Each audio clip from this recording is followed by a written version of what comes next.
Hello and welcome to the Signal Sit Down. I am your host, Bradley Devlin, and today is the day. It is the premiere of Sacred Honor, the declaration that defines a nation.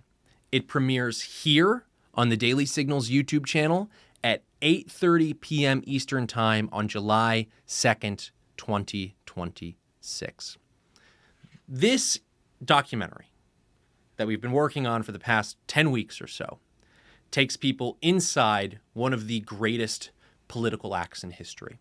The Declaration of Independence is the culmination of a great struggle of ideas and convictions and interests. And the statesmanship that the founders show create a model for the rest of America's history. Each generation has to, in their own time, pledge to one another their lives, their fortunes, and their sacred honor. And now it's our turn. And so to help us tell this story, this great political drama, and to inspire Americans today and hopefully for the next 100 years, 200 years, another 250 years and beyond, to that civic sacrifice, to that duty to protect this country, we have some phenomenal guests. We have Senator Mike Lee of Utah. We have Senator Eric Schmidt of Missouri. We have Representative Brandon Gill from Texas. We have Dr. Kevin Roberts from the Heritage Foundation. And of course, we have our friend and colleague, Victor Davis Hanson. What you're about to watch is the full interview that I did with Victor for the documentary. We took bits and pieces and placed it into our narrative in Sacred Honor, the declaration that defines a nation. But we thought that Victor's message for Americans on the 250th year of its birth was so important that we wanted to show you guys the full thing, uncut. Everything that Victor is thinking about as America turns 250 years old. And one of the things that him and I both think about a lot is whether or not America will reach it to 500. You know, Victor is a classical historian, so he thinks about the Roman Empire. I also think about the Roman Empire. We also think about the Roman Republic. At 250 years, the Roman Republic's best days were still ahead. It would go on to conquer Carthage. It would go on to conquer Greece and Gaul. It would create cultural pieces that would lay the foundation for the West. And by the year 500, the Republic's gone. It succumbs to empire. And we ask ourselves the question all the time, will America make it to 500? Because not a lot of Americans these days, a new poll I just saw from CBS and YouGov, a plurality of Americans think that America's best days are behind it. And that's a really concerning thought. Will America, like Rome, succumb to empire? Will this great experiment, the most noble experiment in self-government, falter or fail?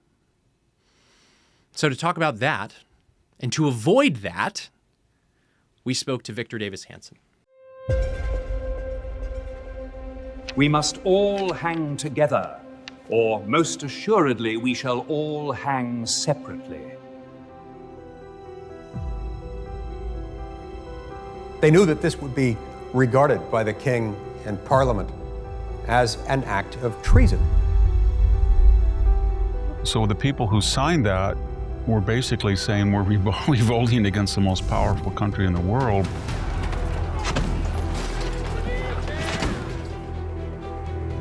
The Declaration of Independence reminds Americans who they are. Its words are ingrained in our memory. Its virtues are etched into our character. Its principles are impressed upon our destiny. Its signers carved out a new nation in the New World. For 250 years, the Declaration of Independence has inspired their descendants to defend their liberties. Liberty doesn't want passed from one generation to the next through the bloodstream. It has to be fought for, defended, won with every generation. That there's nothing more important for which we would give our lives. But history has a way of making the unthinkable seem inevitable. But the Declaration of Independence was never inevitable. The Declaration of Independence is the culmination of one of the greatest political dramas in history. As ideas clashed, as armies gathered, as the fate of a continent hung in the balance, the hopes of millions wanting independence rested with a small group of statesmen willing to risk everything they had, their lives, their fortune, and their sacred honor. This is the story behind America's Declaration of Independence. The story of how a declaration became a nation. Sacred Honor, presented by the Daily Signal, premiering on YouTube July 2nd, 2026.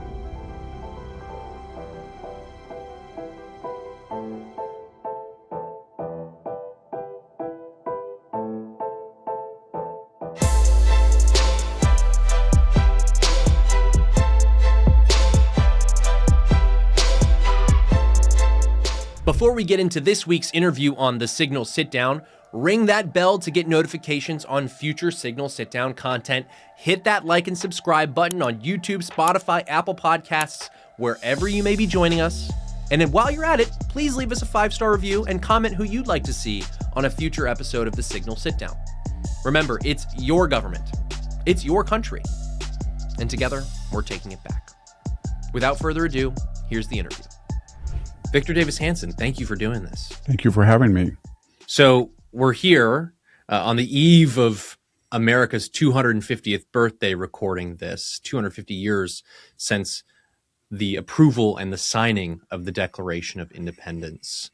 First and foremost, when somebody talks about the Declaration of Independence or invokes the Declaration of Independence, what comes to your mind? Well, it's kind of it's a revolutionary document because it suggests that everybody, regardless of gender or race or anything, is born into the world equally, at least under the eyes of God. And so then it leaves it to people to carry that natural agenda out. The other thing,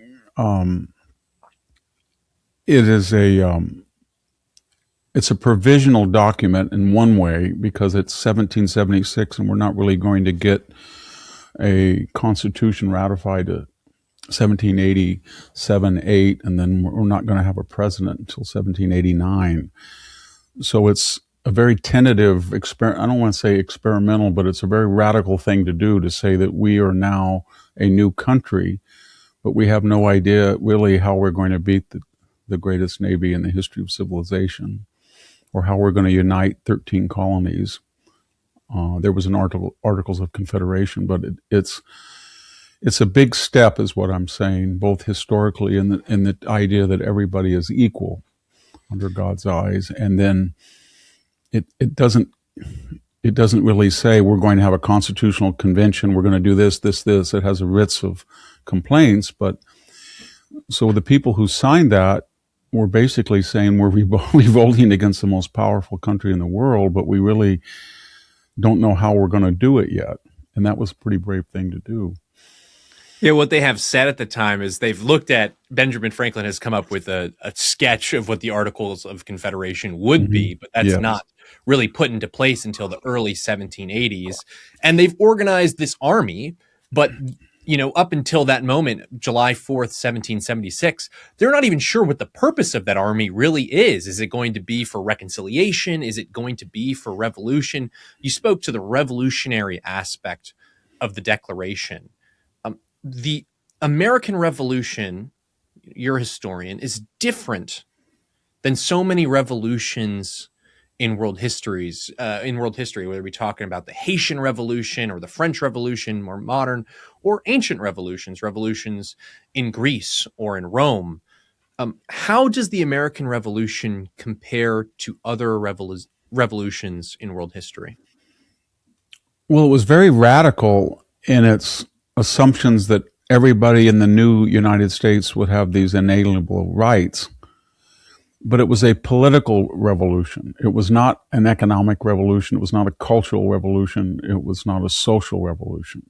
By that I mean, when the French Revolution took off very quickly, by 1792, they were renaming the days of the week, the days of the month. They were worshiping Ratio. They were going out in the countryside and killing priests and nuns.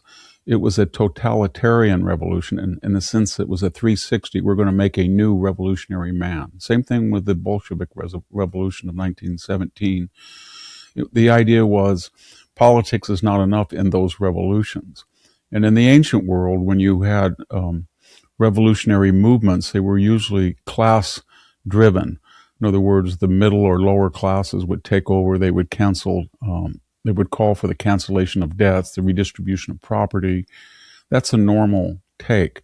This revolution was very different because it didn't involve a visceral hatred of the English, or the English system at least. Maybe the individuals that were opposing the founders, but there was the idea we have the same religion, we're going to speak the same language, we're going to expand on and improve upon the British and Scottish Enlightenment, the Magna Carta, the Parliament of Britain.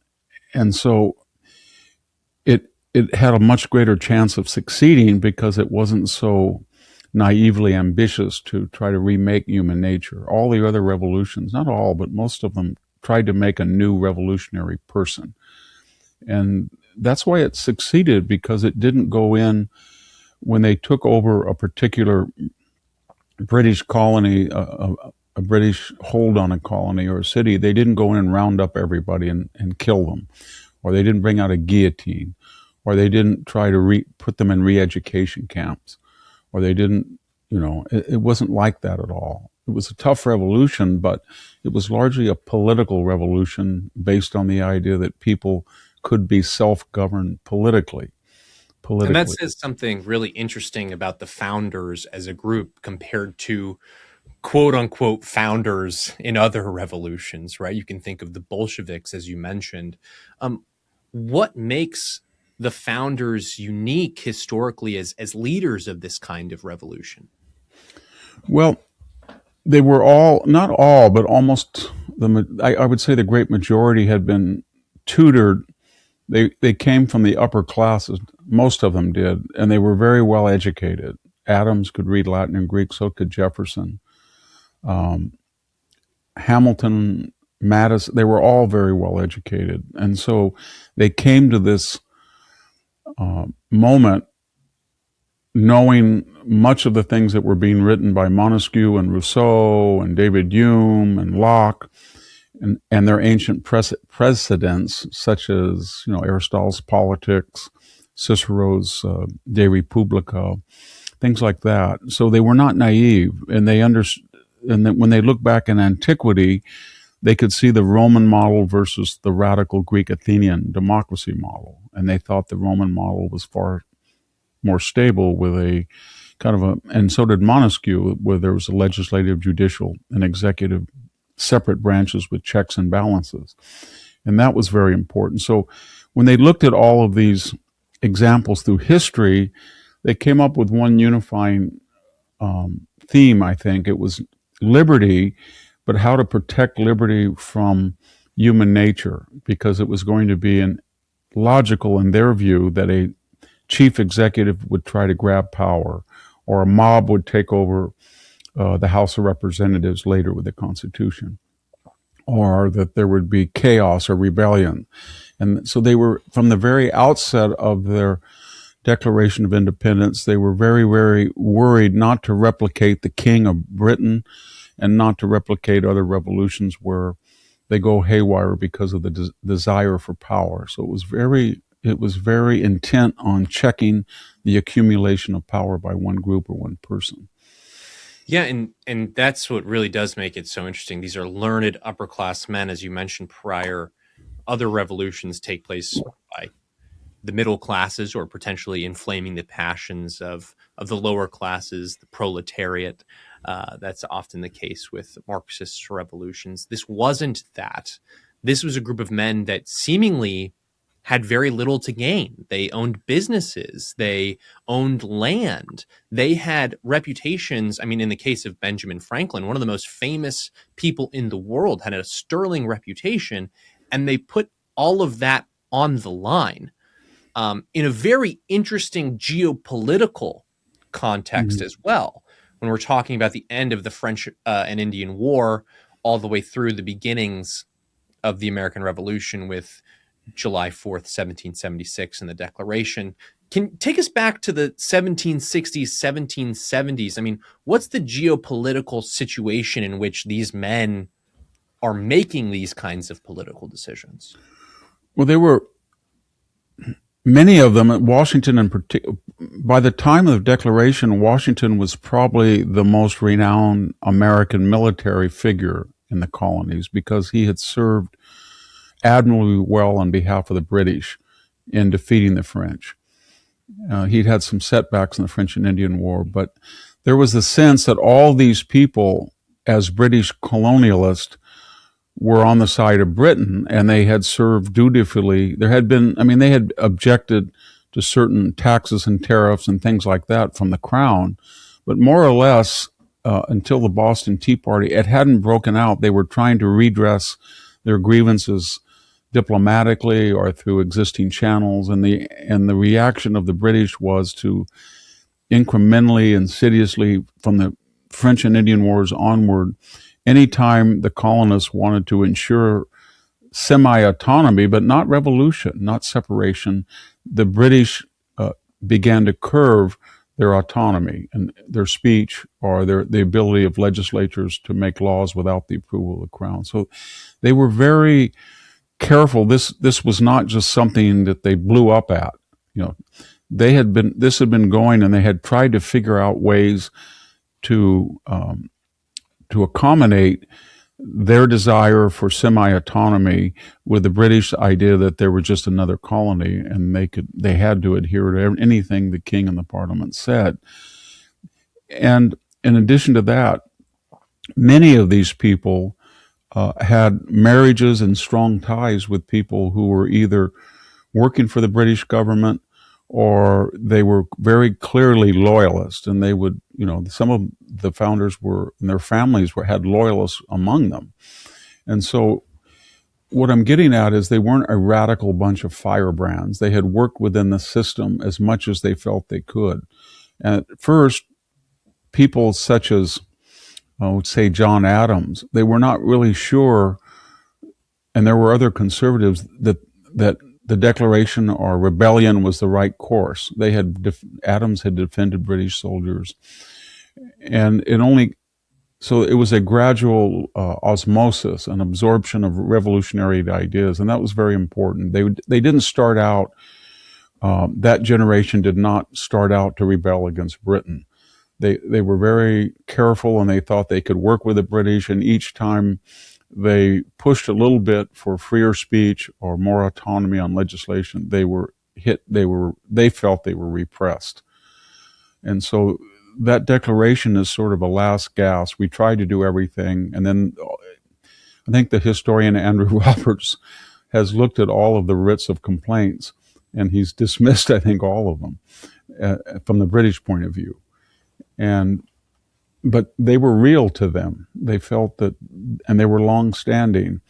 The other thing very quickly is the British were very worried about French influence, and because of the repression, even though they had fought, many of the families of the founders had fought for the British, there was a lot of Francophiles, Franklin, especially Jefferson, Thomas Paine, a lot of them. So the British were a little worried that the French model, which was already, we were, decades away from the French Revolution, but there was the rumblings that France was not just had a bigger population than Britain and had more resources than Britain in theory, but that it was moving in a revolutionary fashion.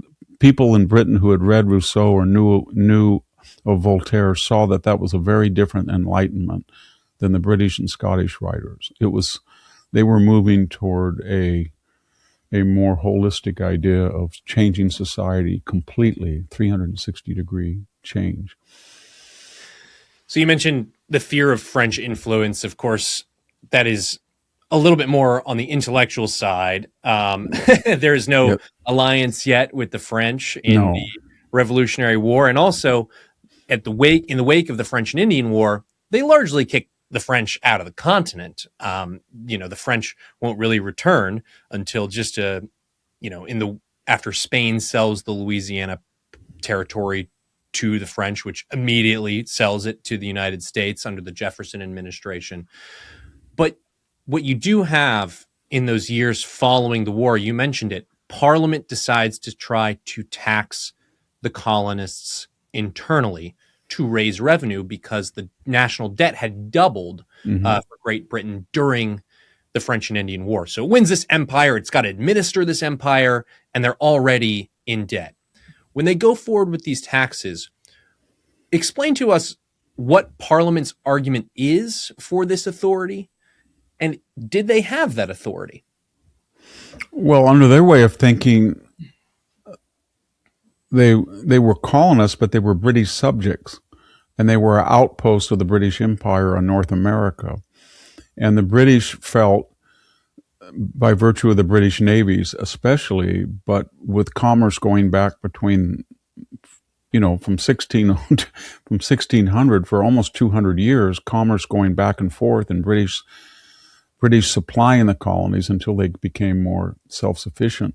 They thought that they were a benevolent parent, so to speak, and they were incurring cost that the teenager didn't understand, that they had military costs, they had administrative costs, and they were doing them a great benefit. What they didn't realize was that in that near 2-century process, that the North American colony, in terms of farmland, natural resources, was far wealthier than Britain.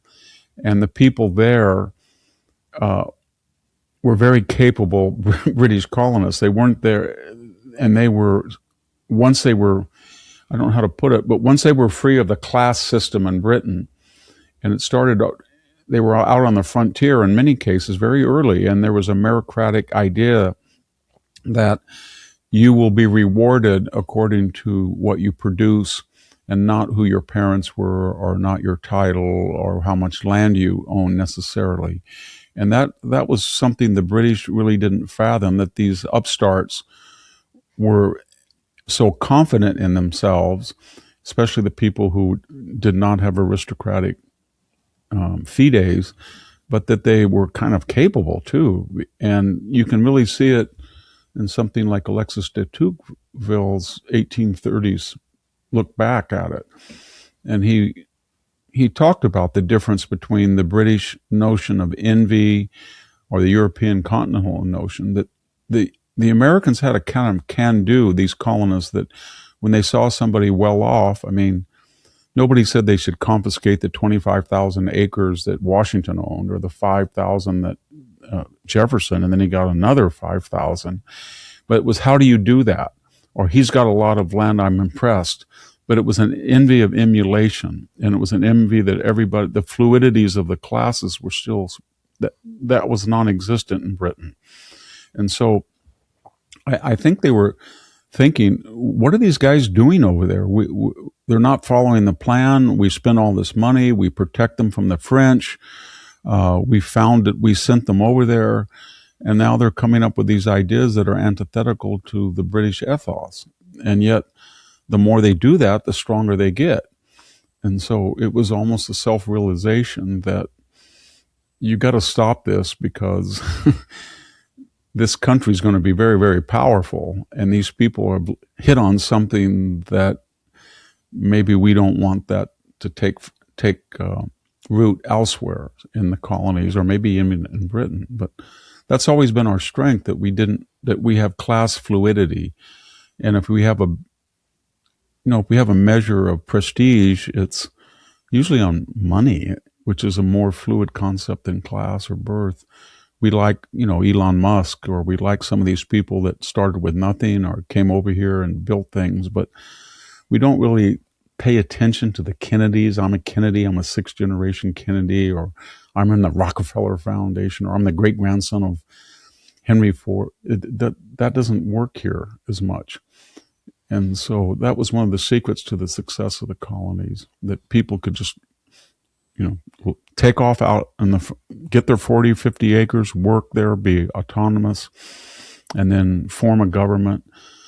And that was very important. That was an ancient idea, that a person that had land, nuclear family, self-sufficient in farming, could produce his own food, protect himself with his own weapons, then he was the nucleus of consensual government. And I think from Aristotle to Tocqueville, it's very clear that the philosophic tradition says that this type of consensual government does not work with peasants. You have to have a large emerging middle class. And the middle class then serves as a check on the cronyism and inside dealing of the aristocrats, and it lacks the hurtful or toxic envy of the poor and their tendency to be rabble-rousers. So it's the mesoi, as the Greeks called them. And Tocqueville said, the Americans are doing pretty well because most people, if I could paraphrase him loosely, would rather be equal and poorer than better off and have some much better off amidst them. And that was something that was new, I think, the idea that the Americans, as long as everybody was getting better off, they didn't really care about inequality to the same. There was no cries for equality. You would think that after the revolution, they'd have another counter-revolution or something like that and keep demanding and demanding and demanding. We're going to have equality of result. Anytime that was even mentioned, it was no, we're going to be a quality of opportunity society. Go west, young man. That type of stuff. Yeah, and it's also interesting when you talk about this secret sauce as compared to the oligarchic aristocratic tradition in Britain. George III is very worried about the Whig oligarchy in Parliament. And one of the things that Parliament does before the taxes, even in 1763, which really kind of sets everybody off, is the proclamation of 1763 says, you can't go west, young man. That was the No, they inheritance. forbid them to go in certain areas. They said they belonged to the crown. They had no. It was very funny. They had no way of enforcing it. They just said this amount of land is ours, and you have to have our permission. And that was the inheritance for their children and their grandchildren, right? They yes. assumed and in Virginia and other places, they tried to, as soon as they felt they had the colonists thought they had any shred of autonomy, one of the first things they went after was primogeniture, or the idea that the old eldest son gets the entire estate. That was kind of contrary to what they felt about equality. So it was a very dynamic. It was the founders' education and sensibilities and sobriety that made the Declaration and the Revolution succeed. But they were working with a broad middle class and not indentured servants and not peasants. They had slaves, of course, but it was not a great number of the population as it would come to be in the South. So it was something the Crown was very worried about. I think there's an anecdote that when Adams said to Jefferson when he was an American ambassador to France, we should go see George III, and they went there, and George III either turned his back on them and didn't want to talk to them, which was kind of out of character because he was known to be affable, but he was still nursing his wounds. He was still nursing his wounds, and because he fumbled the bag, he fumbled the empire in certain respects. Of course, the British Empire would have a later heyday, but those colonial holdings, of course, the islands were more important. The Caribbean islands were much more important to the cash flow of the British Empire. Yes. But it was the political ideas and the political circumstances of the North American colonies, the 13 original colonies, that really mattered to Britain. I mean, this was a contest over British inheritance, over what the meaning of being first an Englishman and then being a man. What rights are you given as a man? That turn to nature. And Britain loses that battle intellectually and militarily. And it's easy for us to sit here in 2026, 250 years after the fact, and take all that for granted. But at the time, it was very unclear if that secret sauce that the colonies had was going to be the difference maker, was going to actually lead to military victory. There's so much politicking that happens in particular between August of 1775, when the king declares the colonies in a state of rebellion, and July 4th, 1776. Talk to us about that politicking that goes on between the different colonies. What are they having to work out as they prepare, Yeah. create, propagate the argument in favor of independence from Great Britain? Well, there was a problem with from Virginia and the Carolinas southward. The circumstances of land tenure was very different. They had something akin to Roman latifundia. There was a much larger middle class in New England and the middle Atlantic states. And there was, although in some states you could have a slave transport, there was they were either outlawing slavery or it was socially taboo in a way it wasn't true of the South. So that would manifest itself when sort of young rabble-rousers in their 30s, even in Virginia, Jefferson wanted to include in the Declaration certain clauses. I think 25% of it was excised about Adams and probably Franklin about the abolition, either the abolition of slavery or the abolition of the slave trade or a gradual, something in there. And it was excised or taboo. It was considered taboo by the Southern, that Committee of Five, and then the larger colonial Congress. So the slavery was there, and it was manifested not just in the possession of other human beings that they felt that was a divide between northern and southern colonies that was going. They didn't really have a solution. They did know that if they tried to press abolition, they wouldn't be able to form a United States. And that was part of the later 3/5 clause in the Constitution. The other thing was these estate holders. It was sort of a static agriculture. The British would encourage them to plant tobacco or particular hemp or certain things, and they would encourage it. They would export it, and then when they got hooked on it, they would crash the price. So they weren't, what I'm trying to say is they weren't versatile, they weren't fluid types of agriculture compared to yeomanry or homestead farming that was both self-sufficient, but it was much more reactive to market conditions. And so there was going to be a difference in things like tariffs, for example, and manufacturing, what little industry was happening, where they were on the verge of the Industrial Revolution was coming upon them. But the southern colonies had different land tenure. They had a different idea about tariffs. They were opposed to it. They had slavery. And all of those things that would break out in the 1830s, 40s, 50s, and 60s were known to the colonists.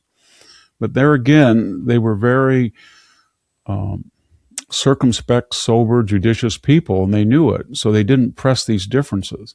Jefferson didn't, he nursed his wounds privately about his edited Declaration, but he didn't come out and demand that. And the 3/5 was something that both sides were angry about, but it was unlike the modern leftist interpretation, it was really a northern attempt to tell the South, if you're going to hold slaves, we're not going to give you representation in the congressional seats based on the census of slaves. And then they said, well, oh, you're not counting them as human beings? And they'd say, no, you're not counting them. Well, let's have a compromise. The other thing was that the Crown would try to target particular colonies, Massachusetts in particular, which they thought was and so they would have punitive measures that would concentrate on taking away habeas corpus and things that were not applicable in the same measure to other colonies right at the verge of the Revolution. So these founders had to say that whatever happens to one of us, the others will react in unison, and we're going to have a solidarity. We're not going to let the Crown separate us and treat us differently in hopes that they can peel off a couple of colonies. Especially even that early, there were people in New England that really wanted to press the abolition issue, and the British knew that, and they knew the difference in landholding, and they knew the difference in difference in demography. There were a lot more Scotch-Irish in the South than there were in the North, and so they all these differences had to be accommodated because if they didn't have all of the colonies, they would not have the wherewithal to fight this Revolutionary War or to follow through on the Declaration. Even then, it was very clear, almost immediately, Washington understood that at most he might be able to get 10 or 15,000 soldiers, but they would not be trained in European protocols of firearms, drill, discipline. And if the colonists fought them on a European battlefield, they were going to lose. So they had to come up almost immediately with things like the Green Mountain Boys, Swamp Fox, rifled muskets. They were very innovative. So it was very dangerous to rebel, but they knew the terrain of America much better. They were not wedded to European doctrinaire tactics and strategy. They had, because of the idea of ownership of weapons was widespread, they had made improvements with weapons. They already had rifled barrels. They could shoot much further than the British could, even though they tended to clog a little bit more. They were experimenting with vaccinations. I think Washington vaccinated everybody with smallpox and saved hundreds or if not thousands of lives. They made an experimental submarine. So they were very innovative and people, but they needed unity. And that was one of and to get unity, people had to give concessions. And for 170 years, these colonies were not all developed and growing in the same way. They were starting to fragment in their culture and politics. Yeah, and one of the ringleaders of independence is John Adams. I mean, he's really pushing for independence. He makes himself rather unpopular because of his efforts to push for independence. And yet he's still fully aware that you need unity if this project is going to succeed. You have to get 13 clocks to strike at once. And you mentioned some of the abolitionists. I mean, those abolitionists were centered in Pennsylvania. So there was, on one hand, Pennsylvania is reluctant to go to war because they're Quakers and pacifists, and it doesn't seem like a very Christian thing to do. And on the other, they also are where some of the earliest abolition movements are organized. And this is in the 1690s, perhaps even earlier in the 1680s, where you start to see boycotts, not because of British taxes, but boycotts because of slavery, the institution itself, organized in Pennsylvania. But John Adams is trying to pull these middle colonies in particular into the independence movement. For some reason, I mean, of course, he's one of the most prominent founding fathers, but he doesn't occupy the same mental space in the American imagination as a Washington or Jefferson. And part of that, I think at least, is because of a misunderstanding of his presidency with what the Alien and Sedition Acts actually were and what they did. But talk to us about John Adams. I mean, he is a brilliant lawyer. He is a bit of a classical historian and philosopher himself. Yeah. And he is pushing the envelope. He is pushing for independence more than anybody else. What is John Adams' legacy? Well, he along with Jefferson and Madison and Hamilton were probably the best educated. He was as good a classical scholar as Jefferson was. In some ways, Jefferson was more open about it, but from what he wrote in his daybook and things like that, we know he knew classical culture, classical languages just as well, if not better, than Jefferson. It's almost impossible reading his letters sometimes because he's using Latin so much. Sorry, continue. He is, and he's he's a very cautious, systematic thinker. He's very easily riled. He's very sensitive. He's kind of surly. He can be. He doesn't write as well as Jefferson. He doesn't have the temperament as well as Washington does. He's not, of all of the first 3 to 6 presidents, he's the least beloved probably, but he's a very systematic thinker. So when people have ideas or there's issues, he's the one that gives them the choices, the background, and the more he's a very rationalist. If you look at things that Jefferson was saying, in his 30s and his 40s, and then you compare them to what he was saying in his 60s and 70s, they're almost antithetical to each other. Adams was pretty much well formed as a full thinker when he was very young, and he remained consistent. The Jefferson that objected to the editing of the Declaration of Independence in his 60s and 70s was very skeptical about abolition, and he felt that it would destroy the Union. And he was trying to think of other ways to solve the problem. But so he was very confident. Adams was very consistent, very well read, had a very good legal mind, very and he was kind of a rock of good sense to the other founders. All of them, and so was Washington. Washington's experience as the commander of the Continental Army really reminded him how much a central, strong government. He wasn't necessarily a strong federalist like Hamilton or Adams, but the more that he led and he saw the desertions and people coming and going and the different quality of troops, he really did, when he came out of that experience of the Revolutionary War, he was committed to a strong central government. When you mentioned it, when they go to write the Declaration of Independence, they turn to Jefferson. He has a reputation as a writer, but Adams seems the more natural choice. Jefferson's new to the Second Continental Congress. He's a hot shot. He's got a good reputation. He's a little bit more reserved. Adams is the senior man, one of the more senior men on the committee of 5. He's the guy who's been making this argument over and over and over again, whether we're talking about early versions of that argument with the Novanglus essays. He's making this argument, of course, in his famous preamble for the May 10th resolution, which orders the continental assemblies, the colonies, to create new governments where British government is not working or they're in some sort of crisis. So create new constitutions for yourselves. This is a legal case, a legal precedent for independence that will, of course, come 2 months later in July of 1776. I mean, he seems like the natural choice, and yet they go with Thomas Jefferson, this 33-year-old young guy from Virginia.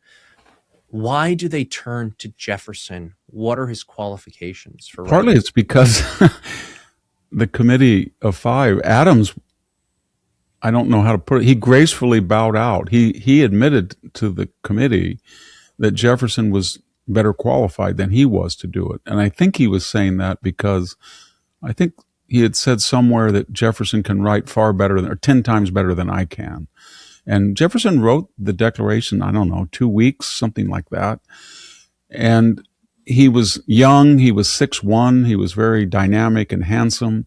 Everybody liked him. And I think Adams also said we need a man of stature from Virginia because of their history with a lot of bold treatises about Virginia's autonomy and political thought. He thought that Jefferson had expressed himself in writing and was more familiar maybe with the Enlightenment than he was. But the main thing was that Jefferson was a landowner from Virginia. He was young, he was dynamic, he was good looking, he was tall, and he was a beautiful writer. And he was very popular at that point. He hadn't had his run-ins with Washington or really Hamilton to the same degree. And you know, Adams was sort of a diminutive, kind of cranky, just surly, irascible person. It was very methodical, slow to write, had trouble with writing. A lot of things he wrote are very hard to follow. So it was a natural choice, I think. It was a good choice, too, as long as there were people around Jefferson that counseled him at that. Anybody at 33 who's going to write a doctrine for an entire country has to be advised. Yeah, one of the great shames of my career right now is I just turned the same age as Lincoln was when he wrote the Lyceum Address, and that is a great source of embarrassment to me. Yeah, well, then, not many years from now, I'll be turning the same age that Jefferson was when he wrote the Declaration. But you can always look at Sophocles wrote the Oedipus at Colonus when he was 93. So there you go. You know what? I'm taking the Sophocles career route. Yeah. And we have Jefferson write this draft of the Declaration. Of course, the committee edits it, then Congress edits it, purges about 25% of the content. In the committee, we're not sure if it's Adams or Franklin who makes the suggestion, but that is when the term self-evident gets put into the document. Mm-hmm. First, it says sacred. We hold these truths to be sacred and something else, and then it was changed to we hold these truths to be self-evident. But Jefferson produces the Declaration. The main structure remains the same. 3-part document. First is philosophical. The second is a legal case against the king. And third is actually the Declaration of Independence. Because of these reasons, because of nature and because of history, we are declaring our independence. And there's several classical themes that come through even in Jefferson's first draft. The two that instantly jump to my mind is first, prudence. In that second paragraph, indeed, prudence will dictate. And the second classical concept is sacred honor. First, prudence. What is prudence as a classical concept? What do the founders mean when they're invoking it? That's a very Greek idea, and the word in Greek is sophrosune. And they would be familiar with it from Plutarch's Lives, which had been translated into Latin and then into French, if they didn't read it in the original Greek. It was written about 100 AD by a Greek citizen of Rome who lived in Chaeronea, about 40 miles outside of Athens. But the whole point of the parallel lives was to show Greek and Roman, similar people in Greece and Rome, and Plutarch was trying to tell the Romans the Greeks were as good as the Romans. So Alexander versus Caesar, or Cicero versus Demosthenes. But the theme about it is people end up well.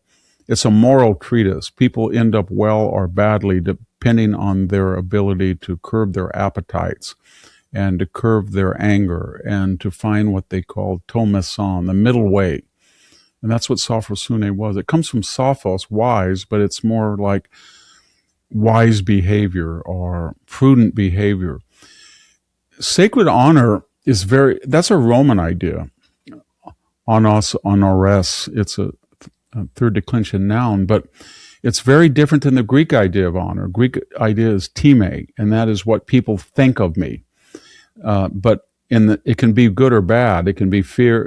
Every of the Agamemnon says in the Iliad, I know that I shouldn't persecute, but I have to worry about my time. It comes from a word to pay, like pay money or pay somebody back. So you accumulate it. But the Roman sense is honor is someone who is in public life and he's gone through what they call the cursus honorum, the steps. He's been a legate, he's been a legate, a prefect, a consul, a proconsul, and he becomes sober and judicious and wise in the estimation of everybody. And he's very careful not to lose that. That's very important. So when they say sacred honor or prudence, they're talking about people who are going to be judged for eternity on the lives they lived and how they were thought of by their fellows at that particular moment. And I think a lot of them felt and said so, especially I think Washington said that about his first year in office. We've got to be very, very careful because what we do, it's not in the Constitution. And what we do, how you address me, how long I stay in office, what my powers are, these are going to be followed by other generations, and they're going to be proven by time and space to be either good or bad. And so I have to be very careful to set a mark, and my personal behavior has to affect future presidents. And that was very important to them. And you can do that if you have control of your appetites and and you control yourself. And you can see people in the revolutionary movement that not just been, Aaron Burr, Benedict Arnold, part of their the charges against them that they were traitors or turncoats was they were reckless, or they always were excessive, or they were too loquacious, or they were spendthrifts and broke, or they were desirous of money, ill-gotten gains. But it was a character defect, and that was very important to the founders. Yeah, and when you have those men gather, of course, they voted for the Lee resolution on July 2nd. On July 4th, they approved the Declaration of Independence, and that document is signed over the course of the next few months. But these men, by signing that document, 56 men mutually pledged to each other their lives, their fortunes, and their sacred honor in support of the Declaration and under the providential hand of God. When you think about that moment, how heavy that must have been. I mean, tell us a little bit about the intensity that was probably in that room as they pick up that quill and sign the Declaration. Well, they were all there because their peers had selected them, or the people had selected them. And so they were men of education, they were men of stature, they were men of, many of them, of land and wealth. And so when they signed that, and they didn't really have an army, and they were taking on the most powerful military in the world that was reaching its apex, then what they were really saying is, if this doesn't work, all the generations follow me are going to be destitute, because I'm going to lose all the land, all their inheritance. I'm going to probably lose my life. I'm going to be branded a traitor, a rebel. And they knew that whether they succeeded would determine how they were seen. If they failed, they would be called traitors and rebels. If they were successful, they might be revolutionaries or idealists or founders. But at that point they signed, the odds, if we had to make a bet, I think most people would have bet on the crown, given the comparative resource, even though it was a distant theater. So they were undertaking a very improbable mission that might end in their disgrace, their bankruptcy, and their death. They would be hanged to set an example. And so it was a very dangerous thing to do.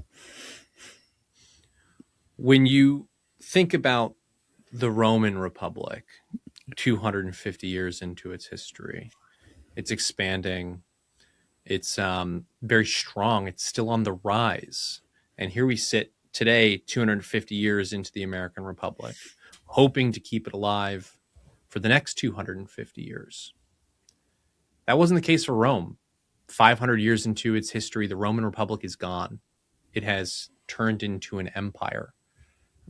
If you would, compare and contrast the Roman Republic 250 years in versus the American Republic 250 years in, and perhaps how we preserve our republic for longer than Rome did. Well, what destroyed the republic starting in the mid-2nd century BC with, say, the destruction of Corinth and the accumulation of what is now most of Greece or all of North Africa with the destruction of Carthage in 146,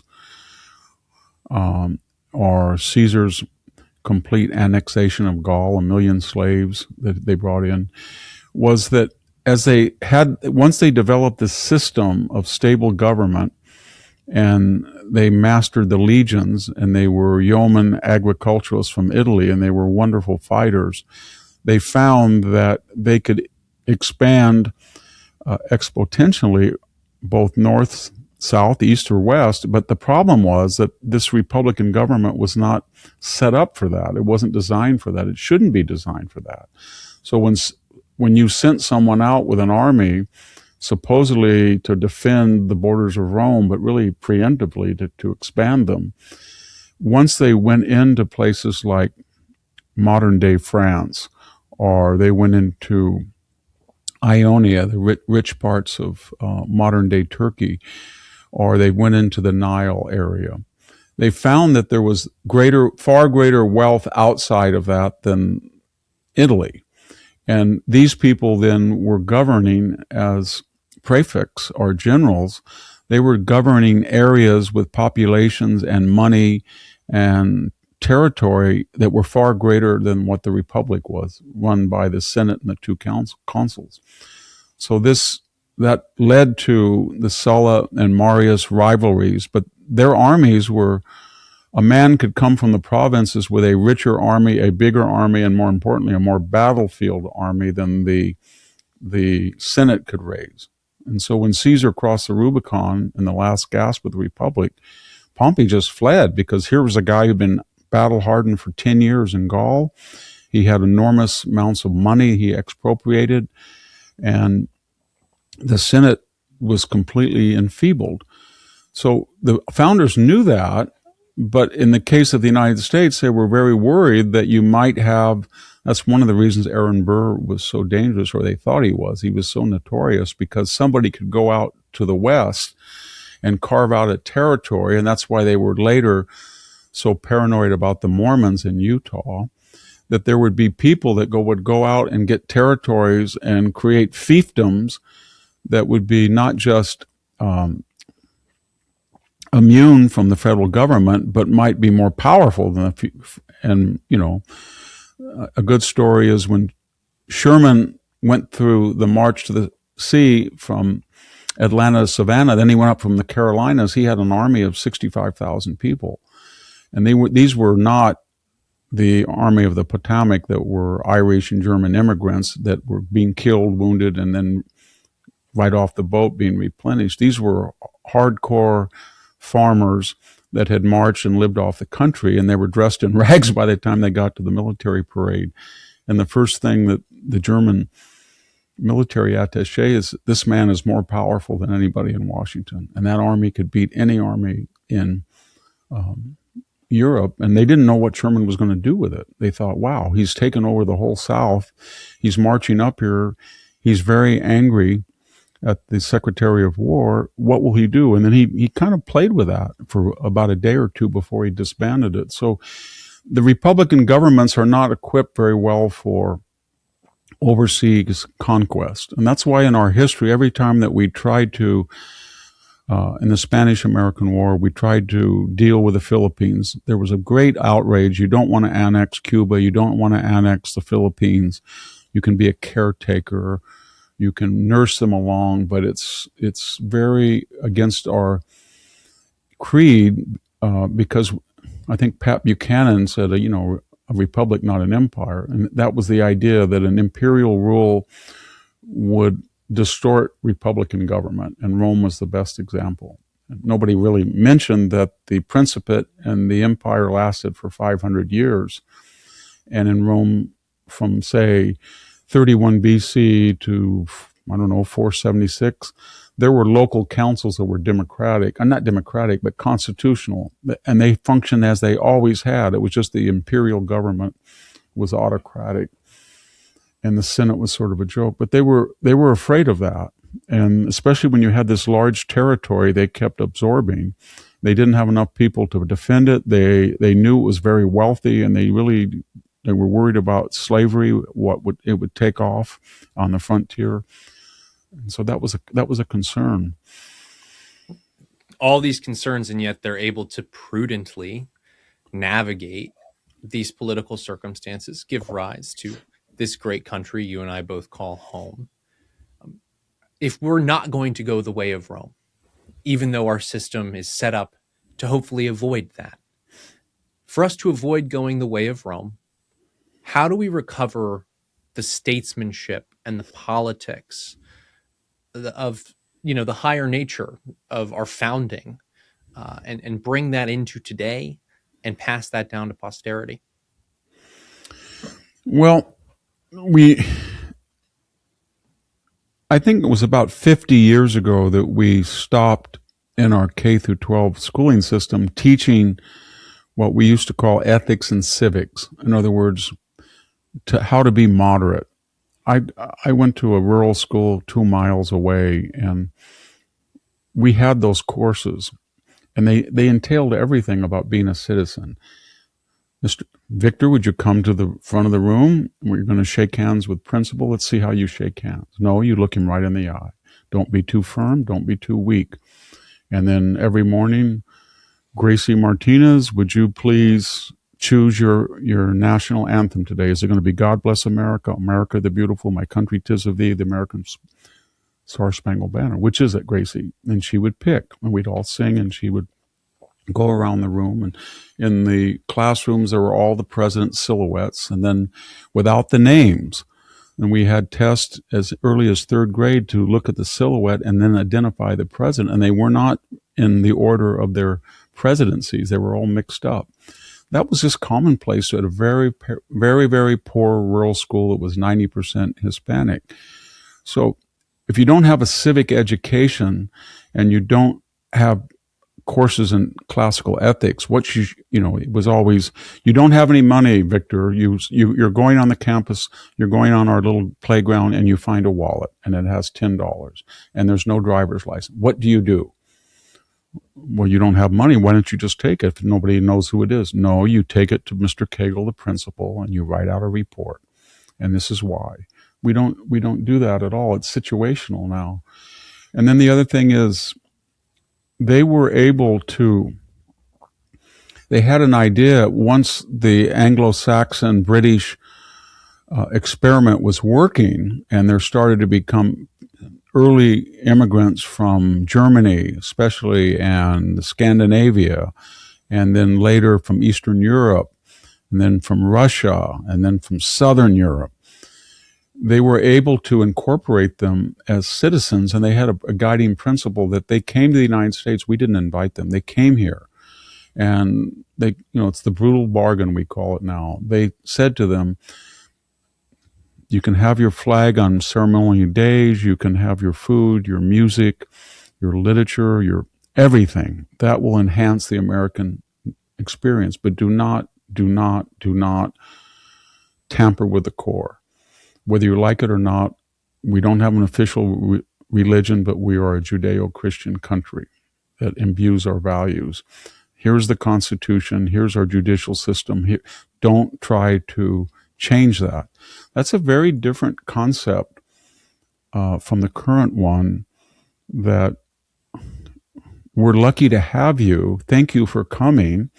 And we don't want to judge you, and we have 53 million people that weren't born in the United States, 16%, highest we've ever had, 27% here in California. Mm-hmm. And we don't dare question your culture versus ours. And maybe, as I think the late Justice Ginsburg said, maybe we have a lot to learn from the Constitution of South Africa, she said. Or the President of the United States, Barack Obama, said, yeah, we're exceptional in the sense only that Britain thinks they're exceptional and the Greeks think they're exceptional. So if you don't have that inclusive citizenship, that we're all on the same page, no matter what we look like, no matter what race, but we're all part of this melting pot, and we're a nation of ideas, and that's the ultimate expression of the Declaration. If you say all men are created equal, and you don't specify a national religion, then everybody can come here, regardless of the race, regardless of the religion, as long as they understand that there is a cultural ethos that came from the founders, and there is a foundational document, the Constitution. And then federalism, constitutions of the various states. But we don't have that now. We have people coming all over, and almost their first reaction is, well, what isn't for me? What do I get? And I'm a victim, and I have claims against the majority. And I think that would be so foreign to what the country was. Even John F. Kennedy asked not what your country can do for you, ask what you can do for your country. That was kind of the mantra of the 1960s. So that's a very big worry today. I think that people like Samuel Huntington or Arthur Schlesinger Jr. are not necessarily conservatives, but they, at the end of their lives, they wrote books like Who Are We? And they saw that this diversity was very, very dangerous to the country. And when you add the migrations to it, 4 to 5 million people leaving blue states to red states because of federalism, basically they're saying that the blue state model is a failure and the red state model is preferable, regardless of ideology. Then you're adding a geographical force multiplier to ideology. And we hadn't seen that in this country since 1850s, 40s, where if you were in the South, you were for slavery. If you were North, you weren't. I mean, there was a kind of a border between. But pretty much if you go to Tennessee, Texas, Florida, Alabama, Idaho, Montana, it's a different country than California or New York, or it really is. Not just in the way people think and act, but in the infrastructure and things working. I mean, the elections in California don't work, and the budgets of California and New York don't work, and the big cities of Chicago and LA are not working. And that's something that's going to be more and more an issue as the country starts to self-select and divide. And I can envision a period, if it's not dealt with, that in 30 or 40 or 50 years, you would create two distinct cultures. And there is a geographical component. Most of them are to the south, not all. There's some up in the north, but it's going to be a very different country. It already is right now. I'm very worried about it. I drive 3.5 hours to Palo Alto, and I can tell you this: the San Joaquin Valley, when I did that as a student at Stanford, there wasn't much difference. And now they're completely different. I go to Stanford, I'm very careful what I say, very careful when I'm in a restaurant or something. And it's just a different experience. And here, there's a tolerance for there are all sorts of people who are politically different. And it's just completely different. And I don't know how to express it, but when I get tense when I drive to the Bay Area now and park my car, and then I go on the campus, and not even on the campus, downtown Palo Alto, Menlo Park, Atherton, they have a very different idea of what America should be than people in the foothills of California or in red state America. And there's not really anybody who's trying to reconcile those differences. I don't know if they are reconcilable. One is a utopian view that human nature can be changed if you have enough power and leverage, and the other is tragic view that it's not a therapeutic view, that we're born imperfect and sinful, and we have to be very careful what we do, and we need custom, tradition, honor, religion, community, family to suppress our natural excesses. The left doesn't believe that. And so that's something that I don't know if the founders, I think they thought federalism would cure that, and the frontier and federalism would serve as sort of a pressure valve. Frederick Jackson Turner maybe with the frontier, and then more importantly, federalism would create different. And then they found out that federalism created, the Civil War. And federalism cured the Civil War as well, but at the cost of 700,000 lives. But when you see what people are saying and doing, it just, we're going to have at some point, we're going to have not a revolution, but a national come to Jesus moment. I don't mean that in a religious sense, but just say this is not working. I think everybody agrees the open border was not working, and massive immigration without audit or health backgrounds or anything was not working. I think both parties agree that $31 trillion in debt is not working. And there's precedents for that in the Roman Republic. You wouldn't believe how many people in the Roman Republic, from what we can tell, thought that you could bring in Huns, Vandals, Visigoths, Ostrogoths, across the Danube and Rhine, and they would be good Roman citizens without having to assimilate or interact. And they turned out in very small numbers compared to the Roman population, but that was the end of the Western Empire. And the Byzantines didn't do that and lasted for 1,000 years. Well, to avoid the fate of one Roman republic, we hope that our American republic, structured, built on the foundation that was Rome and Greece and Jerusalem, continues to survive for I another hope so. 250 I'm confident years it will. beyond. Churchill always was right. He said we always do the necessary thing last. The necessary thing last. Victor Davis Hanson, thank you. Thank you.